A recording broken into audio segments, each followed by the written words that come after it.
Ce soir, on aura avec nous Maître Rebibo Joseph qui sera en direct avec nous. On aura cette interview. Il est avocat donc en immigration au Québec, Canada. Il va répondre à nos questions. Je vous encourage de rester jusqu'à la fin de cette vidéo pour ne pas rater aucun élément de réponse, mes chers amis. Donc, ça va être un petit peu long. Aujourd'hui est lourd parce que c'est la première fois que nous faisons une vidéo complètement en français, mais je remercie d'abord le public qui va essayer de nous comprendre. S'il y a quelqu'un qui ne comprend pas ce que nous disons, donc posez votre question et puis nous allons répondre. Tout le monde, merci de ce qu'on prend temps, on prend ça pour là. Donc, nous prenons le temps des avocats depuis Canada qui répondent à toutes les questions. Moi, encouragé pour ne pas rater en vidéo. Là, gagnons like en bas vidéo. Je vais poser toutes questions ou tu as besoin de me poser pour. Donc, en nous parti. Donc, j'ai déjà commencé à recorder. Donc, vous pouvez vous présenter. D'abord, je vous salue. Je vous dis merci d'avoir répondu à l'appel et de vous avoir mis disponible pour répondre à nos questions. Je vous salue chez Maître, donc vous pouvez vous présenter et présenter votre institution là. Parfait, salut, je m'appelle Joseph Rebibo, je suis un avocat à Montréal, dans la province de Québec au Canada. Je suis enregistré avec le barreau du Québec comme avocat. Ça fait plusieurs années que je spécialise dans l'immigration spécifiquement. Bien sûr, les avocats au Canada, ils peuvent travailler dans n'importe quel domaine qu'ils désirent. Moi, ça fait plusieurs années que je travaille dans l'immigration et ça fait quelques années maintenant que probablement environ 95% de nos clients sont des internationaux. Alors, la plupart de nos clients et la plupart des clients de mon cabinet, c'est des internationaux qui sont en dehors du Canada, qui veulent venir au Canada soit pour étudier, travailler, obtenir la résidence permanente ou quoi que ce soit. À part ça, bien sûr, moi je suis présentement, notre bureau est à Montréal. On essaye d'accompagner beaucoup plus de francophones, bien sûr, que d'anglophones, parce que en général, l'immigration au Canada ouvre beaucoup de portes aux personnes qui parlent français. Il y a beaucoup plus d'options, d'opportunités, de chances pour les personnes qui parlent français. Moi, spécifiquement, je suis d'origine marocaine. Je suis né au Canada, mais mes parents sont marocaines. Ah, vous êtes du Maroc?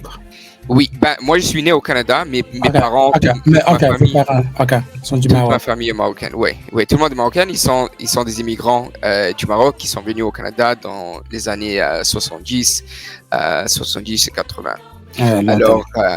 Alors en général, il y a beaucoup, je sais que les personnes qui vont écouter ça, il y a beaucoup de Haïtiens, mais juste en général, les Haïtiens, les Marocains, Algériens, Tunisiens, il y a des grandes communautés quand même au Québec et à Montréal. Bien sûr. Il y a la famille. Il y a beaucoup d'Africains qui me suivent également et parfois qui posent des questions. Souvent mes vidéos sont en créole, ils ne comprennent pas tout, mais cette vidéo-là, donc en français, je crois qu'ils vont tous comprendre. Donc là, je suis vraiment heureux d'entendre tout cela, que vous êtes du Maroc. Moi, j'ai des amis marocains également, donc des gens qui sont vraiment intéressés de mon travail. Donc, après tout, donc, vous travaillez dans le domaine de l'immigration, mais quels sont les types de services que vous offrez? Ok, alors l'idée, qu'est-ce que moi j'essaie de faire, mon boulot, ça veut dire pour mes clients et pour mes futurs clients, c'est de trouver une façon pour que des personnes viennent légalement au Canada et qu'ils ont un plan étape par étape pour le futur. Ça veut dire un plan que même s'ils viennent au Canada au début pour 1 an, 2 ans, même si c'est temporaire, mais ils ont un plan de comment ils vont rester avec leur famille et éventuellement obtenir la résidence permanente, obtenir la citoyenneté au Canada. Il y a beaucoup moi je pense que c'est très important de aussi expliquer au début tous les arnaques et les agences qui sont frauduleux en ligne. Ok, il y a plein, probablement 95% des agences en ligne, c'est des arnaques et ils sont des fraudes.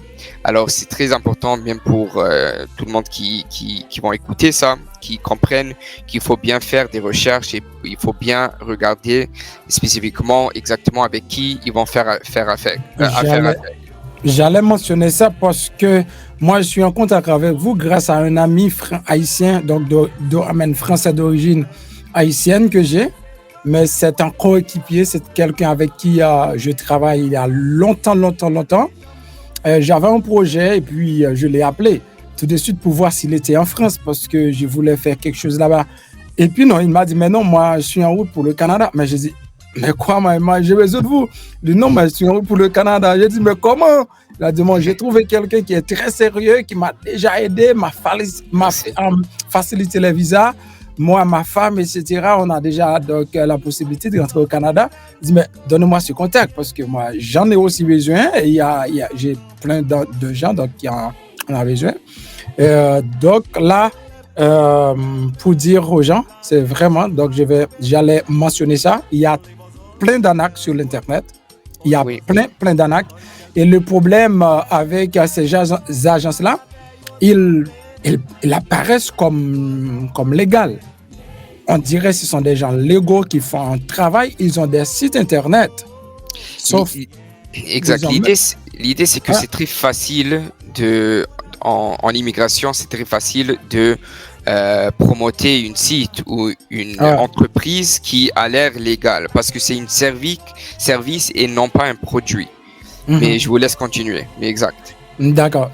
Donc, c'est très difficile de savoir si c'est légal ou si c'est pas légal parce que moi, je fais confiance grâce à mon ami qui est quelqu'un qui est très intelligent. Il a fait beaucoup de travaux en France et puis je sais qu'il ne va pas se laisser prendre. Et voilà pourquoi je dis donc là, je peux m'embarquer avec les yeux fermés grâce à lui. Et grâce à lui, pour dire que vous êtes votre cabinet, vous êtes 100% sérieux et j'ai déjà les preuves en main. Donc, j'ai déjà vu même les visas de la femme de mon partenaire, de mon ami, parce que lui, comme il est français, il n'est pas trop compliqué, mais pour sa femme qui est haïtienne. Donc, j'ai déjà vu. Donc, c'est 100% sérieux. Il n'y a pas de fraude. Et on a visité aussi votre site, vérifié à l'Internet si vous étiez enregistré dans l'immigration. Il a déjà fait tout ça. Il m'a dit, vous pouvez vous embarquer sans aucun problème.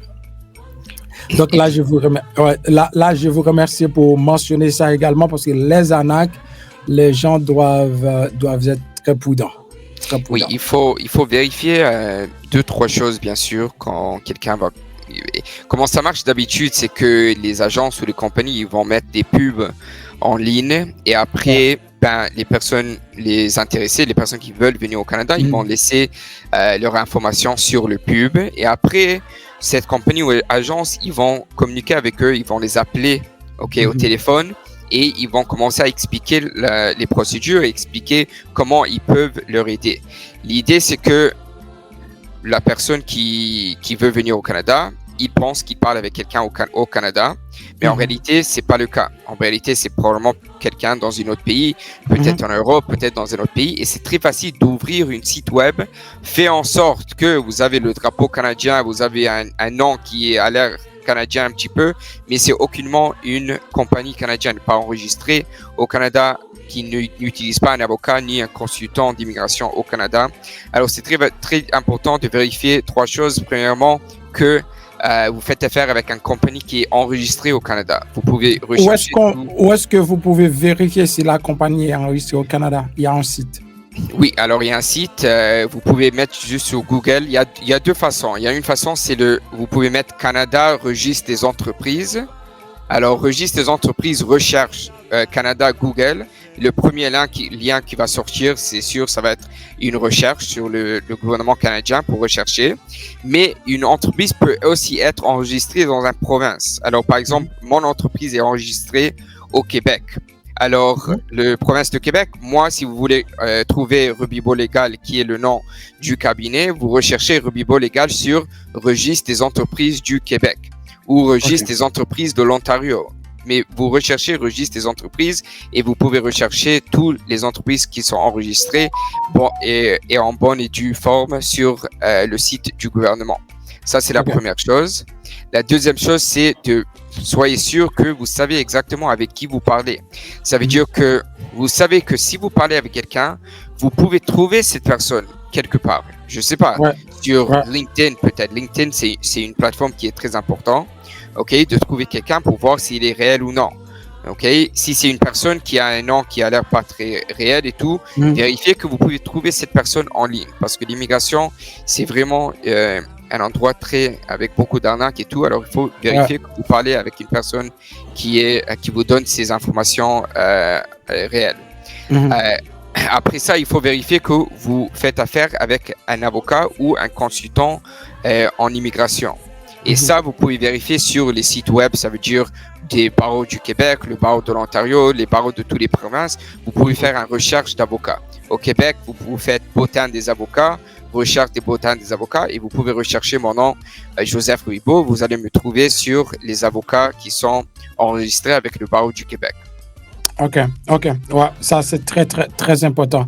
Donc, il y a une autre chose que, maintenant que vous mentionnez ça, quand vous parlez avec quelqu'un, donc moi, j'ai parlé avec une dame, c'est un ami qui m'a référé cette dame, et elle m'a dit qu'elle est le représentant d'un avocat, etc., mais c'est une entreprise, mais après avoir consulté avec eux, ils vont nous mettre en contact avec l'avocat qui va s'en charger de l'affaire, etc. L'affaire coûte tant. Mais ce numéro que la dame a utilisé pour m'appeler, moi, je ne peux pas l'appeler à ce numéro. Donc, c'est-à-dire, c'est un numéro qui n'existe pas. Ils ont ce numéro pour vous appeler, mais vous ne pouvez pas les rencontrer sur WhatsApp. C'est possible. Et vous ne pouvez pas les rencontrer nulle part. Ouais. Donc, je dis, mais comment je vais investir avec quelqu'un qui peut me rencontrer, mais moi, je ne sais pas comment contacter cette personne. C'est très simple, ok? Premièrement, comme j'ai dit, probablement 80-95% des agences en ligne, c'est des arnaques. Alors, il faut au début se méfier et de savoir du début que probablement c'est une arnaque. Maintenant, comment vérifier? Avant que vous payez, c'est très simple. Vous demandez à cette personne, c'est qui l'avocat ou le consultant que vous faites affaire avec, que moi, mon dossier, qui va prendre soin de mon dossier? Il doit vous dire c'est qui. Si vous ne dit pas c'est qui, alors clairement c'est une arnaque. Maintenant, s'il vous dit maintenant c'est qui, c'est tel et tel avocat, tel et tel consultant, c'est sûr que vous pouvez trouver cette personne en ligne, ça c'est sûr. Et c'est très simple. Vous pouvez l'appeler cette personne. Tous les numéros sont en ligne. Moi, comme avocat, vous pouvez trouver mon numéro de téléphone, mon adresse courriel sur le barreau du Québec. Mais vous envoyez une courriel disant, regarde, cette personne m'a appelé de cette agence ou cette compagnie. Est-ce que vous travaillez avec cette compagnie? Est-ce que vous travaillez avec cette agence? Et l'avocat ou le consultant, s'ils ne répondent pas, d'habitude, c'est parce que je ne travaille pas avec eux. Et s'ils répondent, alors vous pouvez faire confiance que l'avocat il va pas mentir parce que il a beaucoup plus à perdre que à gagner avec un client ou même son client. Exactement. Donc je vous remercie pour cette clarification. Donc vous avez déjà accompagné des étudiants haïtiens, comme vous m'avez dit, vous avez aidé donc beaucoup d'étudiants internationaux, mais spécifiquement pour les Haïtiens, est-ce que vous avez déjà accompagné des Haïtiens? Ok, alors c'est très important de faire une distinction entre, bien sûr, les personnes, ça veut dire même les Haïtiens qui sont en Haïti, qui habitent en Haïti, et les Haïtiens qui habitent dans un autre pays. Il faut comprendre que en termes du Canada, le gouvernement canadien, il regarde des pays un peu différemment. Ça veut dire la France, par exemple, pour qu'un Français il vienne au Canada, ils n'ont pas besoin d'un visa visiteur, ok? Ils ont besoin d'un AVE, une autorisation de voyage électronique ETA. Pour venir. C'est quoi la raison pourquoi ils ont juste besoin de ce ETA, ça veut dire ce AVE pour venir? Et c'est très simple, c'est parce que le gouvernement canadien regarde le pays en France comme la même chose qu'au Canada. Ça veut dire que la France va donner des citoyennetés pour des personnes avec le même barème que le Canada. Alors, pour eux, ils disent, OK, on ne doit pas faire trop de recherche sur cette personne. On sait qu'il est citoyen français. Alors, probablement, ça va, il n'y a pas trop de recherche à faire. Alors, les personnes qui sont déjà en France, même s'ils ne sont pas citoyens français, c'est un peu plus facile qu'ils viennent au Canada. Ça veut dire un Haïtien qui est en France, légalement bien sûr, peut-être avec un permis de travail, un permis d'études, il devait déjà rentrer en France par une billet, ça veut dire d'un visa, et la France devait quand même l'accepter. Bien sûr. Alors, le fait qu'ils l'ont accepté, ça rend les démarches un peu plus faciles pour cette personne parce qu'il a déjà fait des démarches pour changer de pays, du Haïti jusqu'en en France ou dans des autres pays. Exact. Alors, ça ne veut pas dire que quelqu'un qui habite en Haïti, c'est impossible de venir au Canada. C'est juste plus difficile, ok? Les chances peut-être sont un peu plus. Ça veut dire il faut montrer beaucoup plus de preuves de votre situation en Haïti, ok, pour être accepté au Canada comme étudiant ou travailleur. Maintenant, à votre question que vous avez demandé si j'ai déjà accompagné des Haïtiens. Oui, bien sûr. J'ai déjà accompagné des Haïtiens qui habitent en Haïti et aussi et des Haïtiens qui habitent en France. Comme j'ai dit juste avant, pour moi, le travail que je fais, c'est beaucoup plus facile pour moi, bien sûr, pour les Haïtiens qui habitent déjà en France, qui habitent dans des autres pays, qui n'ont pas besoin spécifiquement d'un visa visiteur pour venir au Canada. Ok, je comprends. Ok, je comprends. Là, parce que moi, j'ai un exemple là, mais mon ami, lui, il est français, donc pour lui, c'est pas trop difficile. Mais comme vous avez déjà accompagné des Haïtiens qui sont en Haïti, mais comment est la probabilité pour ceux qui sont en Haïti? Vous en avez déjà qui ont obtenu un visa étudiant? Oui, bien sûr. Ça dépend vraiment de leur dossier, ok? Je vous dis la vérité. J'avais des Haïtiens, par exemple, qui m'ont contacté, ils m'ont demandé, je peux voir leur dossier, je vous dis la vérité, un Haïtien, quelqu'un qui habite en Haïti, il est haïtien, il n'a pas d'emploi, il n'a pas un niveau d'études très haut, ok, il n'a pas vraiment, ça veut dire il n'a pas de rentrée de l'argent, il n'a pas un preuve financier qui peut montrer au gouvernement, je ne prends pas le cas. Ça veut dire que je sais que 95% du temps, il va être refusé. Parce que le gouvernement canadien ne va pas accepter quelqu'un qui n'a pas une situation. Il sait qu'à la fin, il va venir au Canada et il va rester illégalement parce que son situation en Haïti est tellement est pas bon du tout que ça vaut pas la peine de quitter le Canada et retourner dans son pays après ses études ou le travail. Le barème spécifique pour le Canada, c'est que est-ce que cette personne va retourner dans son pays si son permis expire? Okay. Ça, c'est le barème. Est-ce qu'il va retourner ou non? Après, il y a beaucoup de critères. Il y a quelques critères. Par exemple, la famille. S'il a beaucoup de famille, alors dans ce cas, probablement, il va retourner. S'il a beaucoup d'argent, par exemple, OK, il ne doit pas nécessairement rester ici. Il a beaucoup d'argent là-bas. S'il a de propriétés, s'il a des immeubles ou quelque chose ou une maison, ça, c'est plus de chances qui va rendre que cette personne va retourner parce qu'il a beaucoup de choses là-bas. Mais s'il a aucune de ces choses, les chances qu'il va rentrer au Canada, qu'il va être accepté, est très bas. Mais dans ce cas, j'explique à cette personne que regarde, votre situation actuelle n'est pas très bonne. Peut-être qu'il faut regarder une autre façon de éventuellement venir au Canada. Ça veut dire peut-être passer par la France, parce que je sais peut-être pour les Haïtiens que pour aller à la France, c'est un peu plus facile. Quand ils sont en France, ça commence à augmenter les chances pour venir au Canada parce que ils ont de l'expérience de voyage. Ça veut dire ils ont des visas dans des autres pays. Alors ça donne plus de preuves et ça leur donne beaucoup plus de choses pour montrer au gouvernement canadien qui sont légales et s'ils viennent au Canada, ils vont quitter à la fin de leur séjour. Ok. Là, je comprends. Donc, si je comprends, vous accompagnez les gens qui viennent étudier au Canada ou bien vous accompagnez les gens qui viennent étudier, travailler ou visiter aussi également? Tout, ça veut dire il y a aussi des demandes de résidence permanente que vous pouvez faire en dehors du Canada. Si vous avez un très bon profil, il y a des programmes comme l'entrée express qui est un programme fédéral pour la résidence permanente. Après, il y a des programmes provinciaux. Par exemple, au Québec, il y a le programme des travailleurs qualifiés qui est un programme provincial pour la résidence permanente. Alors ça c'est des demandes qu'on fait. Après, il y a des demandes d'études, demandes de travail. Ça veut dire si vous avez un contrat de travail déjà en place. OK? Et après, bien sûr, il y a aussi les visas visiteurs. Il faut comprendre que pour moi, quand je commence avec quelqu'un, je dois lui expliquer, regarde, la plupart des personnes, la plupart de mes clients, ils vont venir au Canada temporairement. Ça veut dire avec un visa temporaire, avec une résidence temporaire. Ils vont me demander après, ben regarde, je viens avec une résidence temporaire, mais c'est quoi le point? Je vais venir au Canada pour 2 ans, après je dois retourner. Ben, l'idée qu'au début, oui, ça c'est le cas, ça c'est parce que le gouvernement canadien veut voir. Est-ce que vous allez respecter les règles? Est-ce que vous allez respecter les normes au Canada comme immigrant? Est-ce que vous allez rester après votre visa? Est-ce que vous allez travailler sans permission? Est-ce que vous allez faire toutes ces choses? Si vous venez au Canada temporairement et vous respectez toutes les règles, ça augmente vos chances pour éventuellement appliquer pour la résidence permanente. Alors, dans le cas que vous faites des études, il faut regarder votre situation et regarder quel programme peut vous amener éventuellement à la résidence permanente. Alors, même si vous venez temporairement au Canada, il faut juste voir, comme j'explique à tous mes clients, vous allez venir pour 2 ans. Après, si tout passe bien, vous faites tout correctement, on pourra appliquer pour 7 programmes parce que vous allez être éligible à 7 programmes après que vous étudiez et vous avez de l'expérience au Canada. Le gouvernement canadien veut voir que cette personne, il a sacrifié quelque chose pour venir au Canada. C'est pas un privilège pour venir. Je m'excuse, c'est un privilège pour venir au Canada.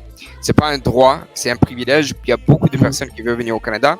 Alors, le gouvernement canadien, il veut voir. OK, regarde, cette personne, il est venu au Canada, il a payé $30,000 ou $20,000 ou $10,000 pour étudier au Canada. Il a mis beaucoup d'argent pour étudier. Après, il a travaillé. Après, il a respecté toutes les règles. Dans ce cas, on peut voir le gouvernement canadien, il donne plus de chances pour que cette personne demande la résidence permanente. D'accord. Là, cela devrait nous pousser à beaucoup d'autres questions, mais on va essayer de faire court. Combien d'argent qu'il faut pour qu'une personne étudie au Canada? Alors, disons en métier professionnel, je ne vais pas à l'université. Oui, exact. Ils sont un peu les mêmes. Regarde, juste en général, au Canada, comparé aux États-Unis, parce que bien sûr, il y a beaucoup de personnes qui veulent aller aussi aux États-Unis, les études au Canada sont beaucoup moins chères qu'aux États-Unis. OK? Ça, c'est un avantage qu'il y a au Canada, que c'est peut-être 20 ou 30% des prix qu'aux États-Unis. En termes de formation professionnelle, même l'université et tout, ça dépend. Il y a des différents programmes, ça dépend des longueurs du programme. Le programme qui est le plus long, ça peut varier de 20 à $30,000 canadiens. OK? Et il y a des autres programmes qui peuvent varier de 5, $10,000 canadiens, $15,000 canadiens. Ça dépend vraiment du longueur du programme que vous allez choisir. Et bien sûr, le plus long que vous restez au Canada, le programme qui prend le plus long temps pour rester au Canada et étudier, ça vous donne plus de chances, bien sûr, et plus de points pour appliquer pour la résidence permanente. Pour la résidence permanente. Pour maintenant, il faut terminer ses études pour appliquer à la résidence permanente ou bien on peut appliquer pour sa résidence pendant qu'on étudie, par exemple, si c'est une étude qui dure 2 ans? D'habitude, il faut terminer, mais en réalité, ça dépend vraiment des qualifications, de l'expérience de cette personne. S'il y a des personnes qui sont très proches d'avoir assez de points pour appliquer pour la résidence permanente, s'ils étudient un petit peu 1 an, par exemple, ou quelques mois au Canada, peut-être ils vont avoir assez de points pour appliquer pour la résidence permanente. D'habitude, c'est pas le cas. Il faut vraiment avoir une profil excellente. Ça veut dire être très jeune, avoir une haute niveau d'études, avoir quelques années d'expérience de travail, avoir un niveau d'anglais et français très haute. Une personne dans ce cas, si il étudie quelques mois au Canada, probablement, il pourra appliquer pour la résidence permanente. Mais dans la plupart des cas, c'est pas la situation.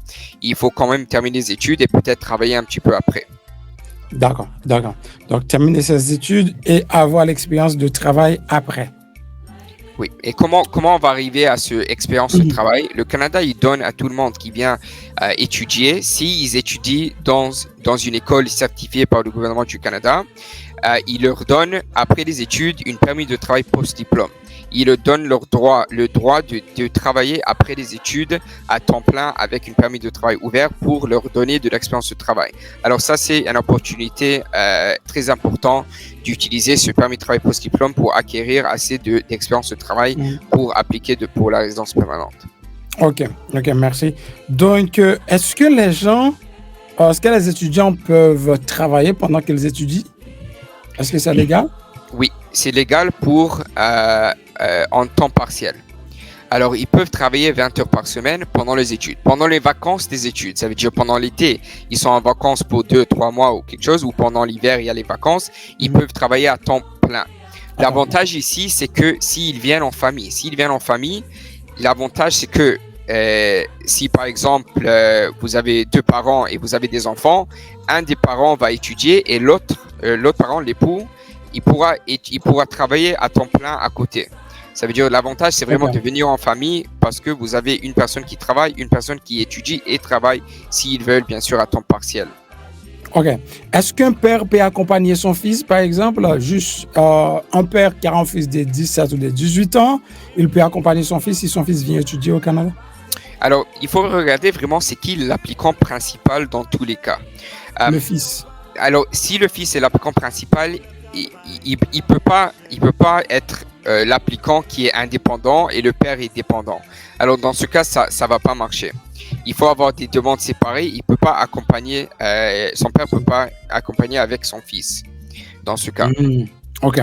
Il faut vraiment être le père, soit qu'il est marié ou en conjoint de fait, en concubinage. Et les enfants, ça, c'est les personnes qui peuvent accompagner l'applicant principal. Donc, dans le cas où le père vient étudier, il peut venir avec son fils. Exactement. Là, c'est important. Parce que j'ai une famille, donc la dame vit aux États-Unis, là, mais son mari est en Haïti avec son fils. Elle voulait envoyer son fils à étudier au Canada, accompagné de son père. Donc là, c'est impossible. Donc, c'est impossible, mais juste pour clarifier, il y a des options après quand cette personne, par exemple le fils, il vient au Canada et s'ils étudient et travaillent, éventuellement ils peuvent aider leurs parents pour venir. Soit il y a des options de super visa, des visas pour que leurs parents viennent les rencontrer. Il y a aussi éventuellement des demandes de parrainage quand ils deviennent résidents permanents et citoyens et tout ça. Alors après, il y a des options pour amener les parents et les grands-parents et tout ça, mais au début, non. Ils n'ont pas trop de droit d'amener des autres personnes parce que c'est vraiment au début de ces expériences au Canada. OK. Donc, Maître Joseph, si je viens par exemple en visiter le Canada, puis-je changer ce statut de visiteur en étudiant ou en travailleur? Alors, c'est une très bonne question. Pendant le temps du Covid, le Canada a décidé, originalement, si vous voyez la loi, il y a le règlement sur l'immigration au Canada, il y a le règlement et il y a la loi. Si vous regardez la loi, ça dit spécifiquement, avec aucune doute, que en tant que visiteur, vous ne pouvez pas changer votre statut de visiteur en permis de travail ou permis d'études. Vous devez quitter le pays et faire la demande en dehors du pays. Pendant le Covid, le gouvernement canadien, ils ont décidé, regarde, il y a beaucoup de visiteurs ici, ils ne peuvent pas quitter, les aéroports étaient fermés et tout. Ils ont décidé, regarde, on va mettre en place une exception à la loi que les visiteurs peuvent changer leur statut de visiteur en permis de travail. Ça, cette loi, ça veut dire cette exception, s'est expirée il y a un an environ et le gouvernement canadien a renouvelé cette exception jusqu'en 2024. La fin 2024. Alors pour l'instant, oui, c'est une très bonne option. J'ai des clients qui ont fait ça aussi. J'ai des clients qui viennent comme visiteurs parce que c'est plus facile d'avoir une permis visiteur. C'est moins cher et tout. Et quand ils viennent au Canada comme visiteurs, ils peuvent commencer à rencontrer des employeurs, rencontrer face à face. C'est beaucoup plus facile de convaincre un employeur à les embaucher et il peut faire la demande de permis de travail au Canada. C'est aussi un avantage parce que il faut faire deux choses pour une permis de travail. Il faut faire une demande de EIMT. C'est une demande d'impact sur le marché de travail pour le gouvernement qui vous dit que ça fait du sens que cette entreprise veut amener quelqu'un en dehors du Canada parce qu'il ne peut pas trouver quelqu'un au Canada. Il faut faire cette demande. Quand ça s'est approuvé, il faut faire une demande de permis de travail. D'habitude, une demande de permis de travail, ça peut prendre 2, 3, 4 mois. Mais si vous êtes au Canada, vous allez directement à la frontière, vous montrez le EIMT, ça veut dire l'approbation du EIMT, et vous pouvez avoir votre permis de travail à la frontière directement. Alors en total, ça peut prendre un mois à 2 mois pour tout. Ça veut dire visiteur, 1 mois, 2 mois, vous pouvez techniquement avoir votre permis de travail. En ce moment aussi, pour le permis d'études, vous pouvez techniquement aussi changer votre statut de visiteur à permis d'études. C'est un peu plus compliqué. Ça, il faut utiliser un avocat pour le faire parce que c'est un peu plus compliqué, mais c'est possible aussi. J'allais vous poser cette question. Si vous accompagnez les gens aussi dans ce processus de changement de statut. Donc, oui, bien sûr. Là, ça devient intéressant parce que pour rentrer comme étudiant, ça coûte extrêmement cher, selon moi. Bon, pas extrêmement cher, mais beaucoup plus cher que rentrer comme visiteur. Parce que pour rentrer comme visiteur, on n'a pas besoin d'avoir 30-40 000 $. Exact. Ouais, Ça, c'est donc, vrai. Ouais. donc, si on peut prouver qu'on va rester pour un mois et on a assez d'argent, je crois, pour le mois, donc c'est bien. Donc, pour le visiteur, quels sont les documents qui sont obligatoires pour rentrer au Canada comme visiteur, selon vos expériences? La meilleure chose pour tous les demandes, ça veut dire visiteurs, études, travail, c'est un peu tous les mêmes documents, ok? Le gouvernement va regarder la même chose, le même barème, c'est ils vont regarder est-ce que cette personne va retourner dans son pays après sa visite.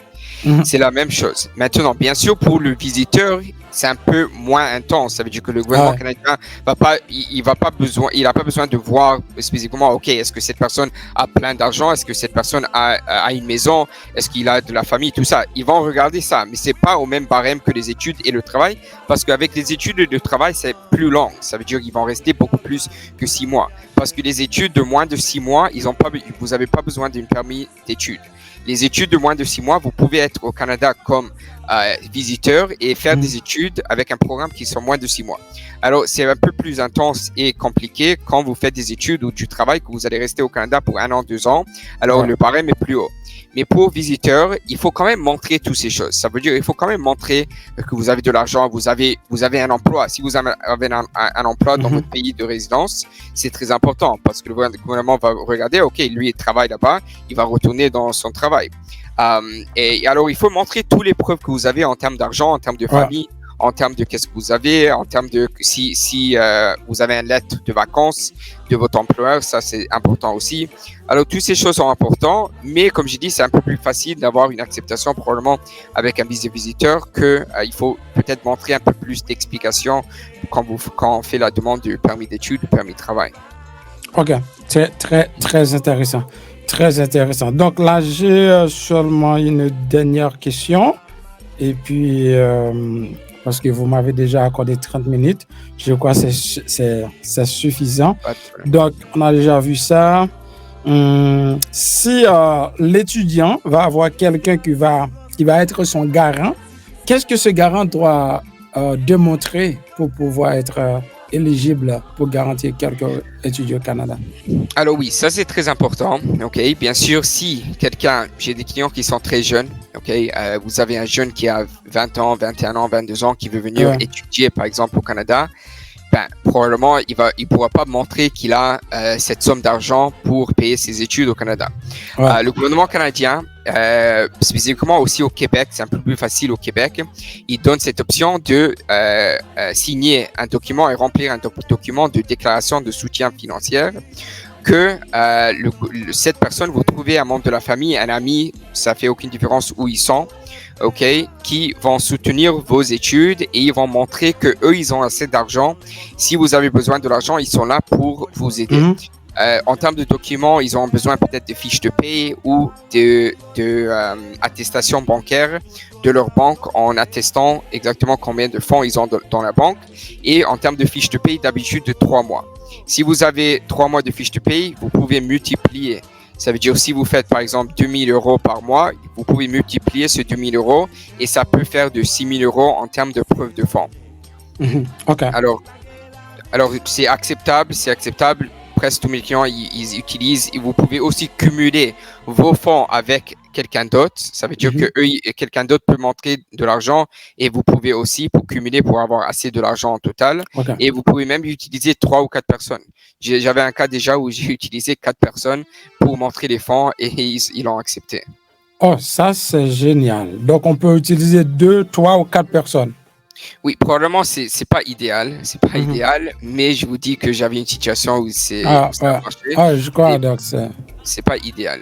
C'est un petit peu cracophonie. Donc pour avoir un document de 4 personnes, il faut avoir des lettres de motivation, tout ça, pour expliquer pour chaque personne. Et quoi, c'est un petit peu compliqué. Et tous les documents doivent être en français. Ou en anglais. Anglais ou français. Anglais ou français. Il y a des étudiants ou des gens comme ça qui n'ont pas de famille, qui n'ont pas d'amis au Canada.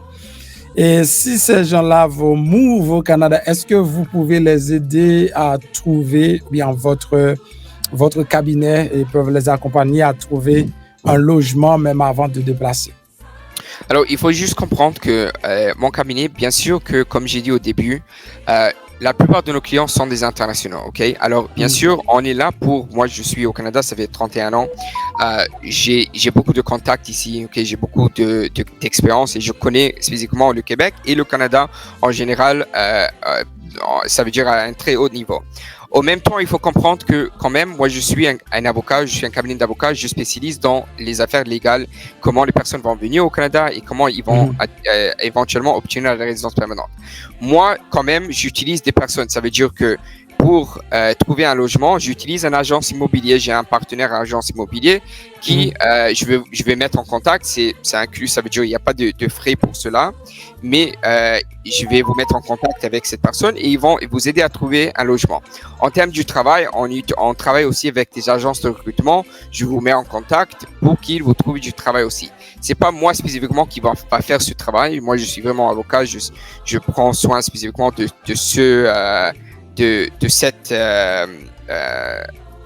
cette area, ça veut dire du parti légal, comment vous allez venir au Canada. Et les choses extra, l'accompagnement, je travaille avec des autres personnes qui vont aider mes clients à avoir toutes ces choses qu'ils ont besoin. OK. Parce qu'il y a des gens qui disent qu'il est très difficile de trouver de louer un logement au Canada. Donc, je crois que ça peut être une ambiguïté. Oui, ça dépend. Regarde, ça c'est pourquoi moi je pense que le Québec en général c'est une très bonne option parce que le Québec il y a beaucoup d'options. C'est pas une très grande ville, Montréal, il y a beaucoup d'autres villes. Je pense vraiment que j'ai vraiment pas de problème avec mes clients en termes de trouver de logement au Canada. J'ai entendu ces histoires, j'ai vu les articles des étudiants qui viennent à l'Ontario, tout ça, ils ont des problèmes à trouver de logement. J'ai vu ça. Personnellement, j'ai pas eu ces problèmes. J'ai pas eu ces problèmes. Peut-être c'est une question plus à l'Ontario, peut-être, ou dans des autres provinces, peut-être. Mais au Québec, j'avais vraiment pas eu ces problèmes du tout. Et même mes clients qui s'installent en Ontario, jusqu'à date, j'ai pas eu ces problèmes. OK. Une toute dernière. Donc, si quelqu'un n'a pas encore la résidence permanente, il y a des gens qui sont des sollicitants de protection internationale dans différents pays dans le monde. Qui écoutent cette vidéo, par exemple, mais qui aimeraient bouger au Canada. Est-ce que ces gens peuvent être éligibles aussi? Ils peuvent être éligibles, OK? Mais il faut comprendre que pour venir au Canada, ça veut dire voyager au Canada et avoir la possibilité de faire une demande, il faut avoir un document de voyage. Okay? Alors, sans un document de voyage, sans un passeport, il n'y a rien que je peux faire. Dans le cas où vous entendez les demandes de réfugiés, vous parlez de ça un petit peu, n'est-ce pas, en termes de réfugiés? Ouais. Okay. Il y a beaucoup d'Africains là, par exemple, qui sont en Europe. Ils ont leur passeport, mais ils font la demande dure des années. Donc, ils n'ont pas encore été approuvés. Donc là, si ces gens ont de l'argent, ils ont le moyen d'aller au Canada. Donc, ils peuvent annuler ce dossier et puis continuer à vivre au Canada.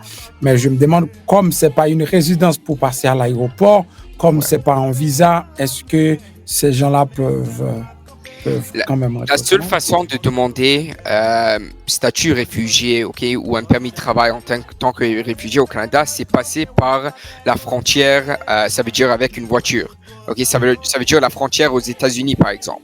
Alors ça, c'est une façon d'obtenir statut réfugié au Canada. Vous ne pouvez pas prendre un avion et demander statut réfugié pour le Canada. Non, ce n'est pas ça que je veux dire. Je dis, par exemple, la personne veut aller étudier. Mais dans le pays où il habite, il n'a pas une résidence permanente. Est-ce qu'elle peut laisser le pays pour rentrer au Canada s'il est approuvé par le Canada, par exemple? Ils peuvent s'ils ont un document de voyage. S'ils ont un document de voyage, un passeport, parce que moi, je dois faire la demande pour eux. Alors, il faut attacher le visa avec un document de voyage. Bien sûr. Ils n'ont pas besoin nécessairement d'un passeport, mais au moins un document de voyage. Un document de voyage.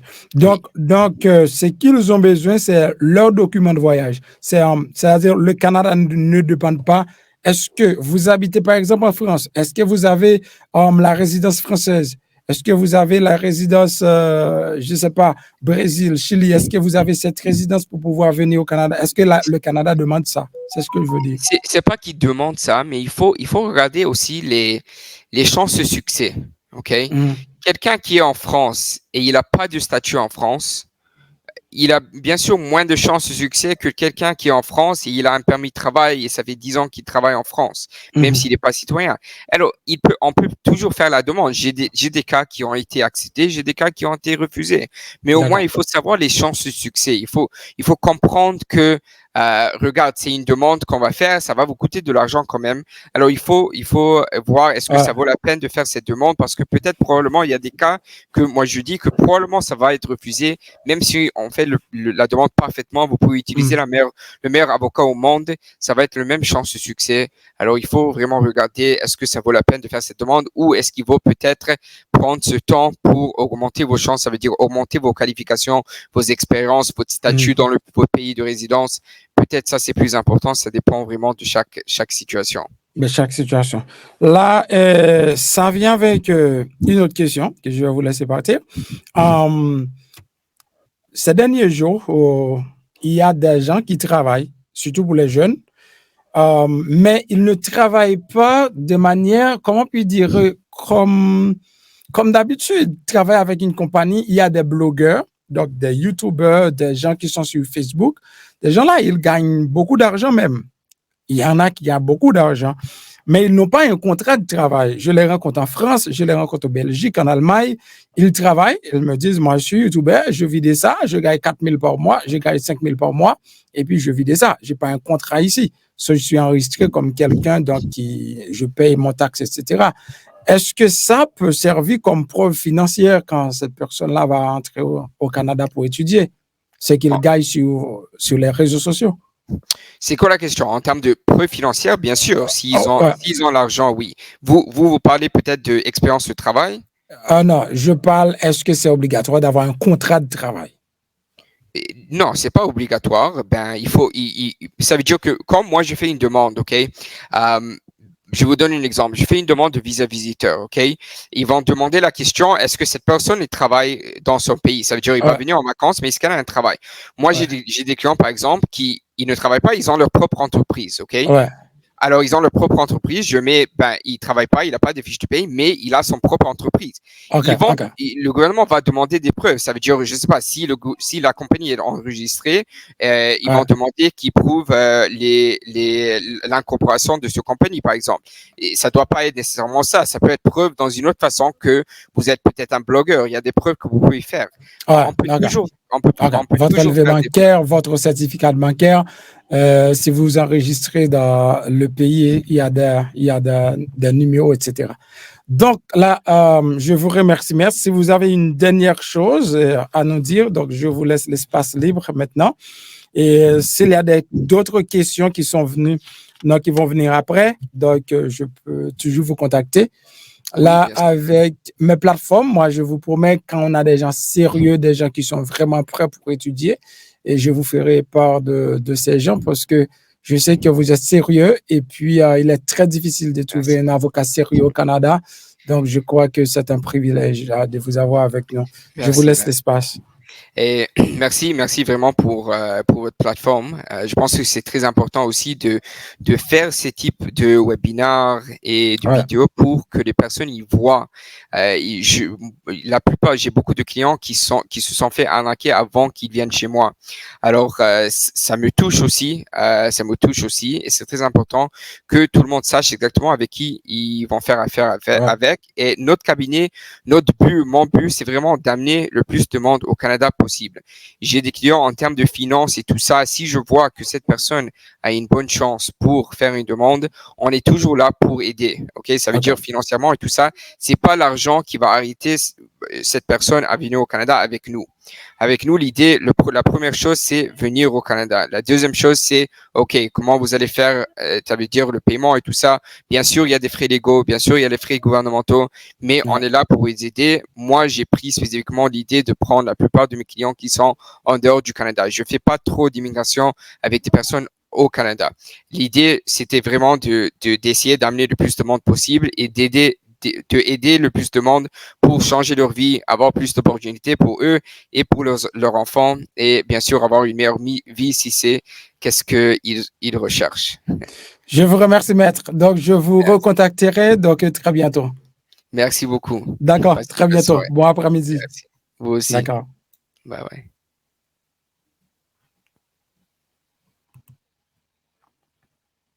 Donc, mesdames et messieurs, Jean-Noté Kawel, moi, je suis avec moi, Maître Bibo, qui est live, ensemble avec moi, en direct, pour être capable de présenter tout détail sur DC Canada. Donc, on va quitter question pour moi. Donc, là, okay, si vous êtes africain, vous ne comprenez pas créole là, bien si vous êtes dans un pays où on parle français, vous comprenez ce que je dis. Donc, vous pouvez laisser vos questions au-dessous de la vidéo. Et puis, je vais recontacter l'avocat. Donc, ce que nous faisons, nous faisons le contact, nous faisons la connexion parce que nous ne voulons pas donner le numéro de l'avocat et puis 1 million de personnes commencent à appeler sans être prêts. Donc, nous voulons que la personne soit prête, disponible pour étudier au Canada. Et puis là, nous faisons la connexion. C'est ce que moi, je fais comme MPH avec toute mon équipe. Donc, je vous remercie d'avoir pris le temps d'écouter et puis de poser également vos questions.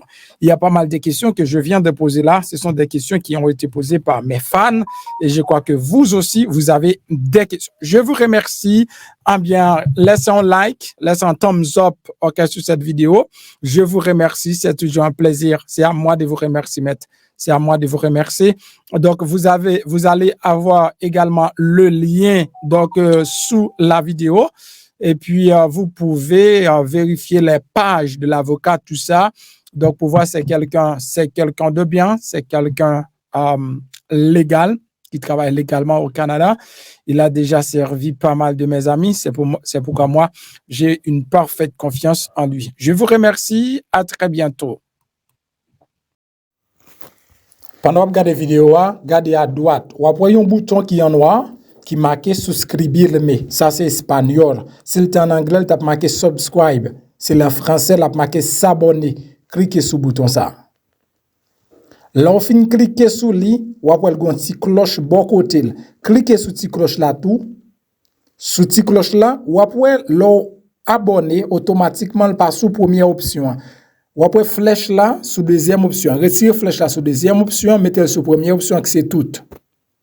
Ça veut dire chaque fois que je monte une vidéo, vous avez besoin de notification. Et puis pas oublier, là, on like en bas vidéo ça.